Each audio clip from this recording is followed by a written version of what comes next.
ఇలాగే ఇలాగే ఒక ఆఫీసరు మన హైదరాబాద్లో రీసెంట్గా ట్రాన్స్ఫర్ అయిపోయాడు. ఒక డ్రగ్ పెడ్లర్ ఆవిడ ఆయనతో రిలేషన్ పెట్టుకోవడానికి చేసి ఆయన్ని బ్లాక్మెయిల్ చేసి ఆయనతో హీరో మీద కేసు పెట్టించింది. ఎవరి మీద పెట్టాలంటే వాళ్ళ మీద పెట్టాలి. ఇక్కడ పోలీస్ ఆఫీసర్ ఎవడు? ఆవిడే డీజీపీ పేరుకి. డీజీపీ ఈవిడ చేతిలో కీలుబొమ్మ అయ్యాడు బ్లాక్మెయిల్ చేయడం వల్ల. ఇక్కడ డీజీపీ ఎవరు ఇప్పుడు? కీలుబొమ్మ. ఈవిడే డీజీపీ. స్త్రీనే. స్త్రీ కాదు, స్త్రీ అనకు, అది అసలు స్త్రీనే కాదు. బ్రోకర్. ఎవరైతే ఈయన గుట్టు చిక్కించుకుందో ఆ ఫుటేజ్ పెట్టుకొని ఆయన్ని బ్లాక్మెయిల్ చేసుకుంటూ రైట్ వాడి మీద కేసు పెట్టు, వీడి మీద కేసు పెట్టు, ఆ కేసు తీసేసి ఈ కేసు తీసేసి ఈయన ఊరికే సంతకాలు పెడుతుంటాడు. ఇంకా ఎంత దారుణమైన సిచ్యువేషన్ ఇది.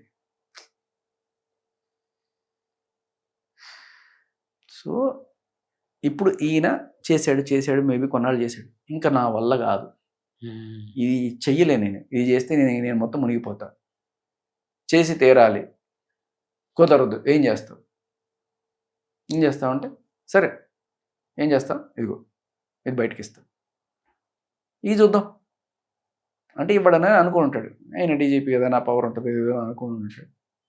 ఇచ్చేసింది. ఇక ఆఖరి విషయం చెప్తున్నా, చేస్తావా చెయ్యవా, ఎన్నో చేశాను కదా, ఇది ఒకటి ఆపి చేయలేను. ఆర్ ఎల్స్ ఈయన శత్రువులు ఎవరైనా సరే ఈవిడికి ఏదైనా లంసం ఆఫర్ చేస్తారంటే దానికి కూడా ఈవిడిచ్చేసి ఉండొచ్చు. అయిపోయాడు. సో ఇక్కడ ఇటువంటి దరిద్రాలకి వ్యామోహాలకి లొంగే పోలీసులు ఉంటే అది ఆ పోలీస్ ఆఫీసర్ సమస్య కాదు, టోటల్ సమాజం మొత్తం ని పరిపాలించేది, అంటే రాష్ట్రాన్ని మొత్తం శాసించే డీజీపీ ఒక ప్రాస్టిట్యూట్ చేతిలో కీలుబొమ్మ. కాన్స్టిట్యూషన్ని సేవ్ చేయాల్సిన రాజ్యాంగబద్ధమైన పోస్టులో ఉన్న కాన్స్టిట్యూషన్ని ఒక ప్రాస్టిట్యూషన్ శాసిస్తోంది అంటే ఎంత దరిద్రమైన పరిస్థితి, అది ఆలోచించు. దీనికి ఏం చేయాలి సమస్యకి? ఈయనొక్కడు కాదు, నేను చెప్తున్నా, టేక్ మై వర్డ్, 100 మంది ఆఫీసర్స్ ఇలా మగ్గుతున్నారు వాళ్ళ చెరలో, బ్లాక్మెయిల్ చేసుకుంటూ. కేసు పెట్టు వాడి మీద, అటెంప్ట్ మర్డర్ కేసు పెట్టి వీడి మీద పెట్టాం, తప్పదు. ఎందుకంటే నీ రికార్డులు బయటకు వస్తాయి. లేకపోతే మన హైదరాబాద్లోనే చక్కగా చూడు, ఎన్నో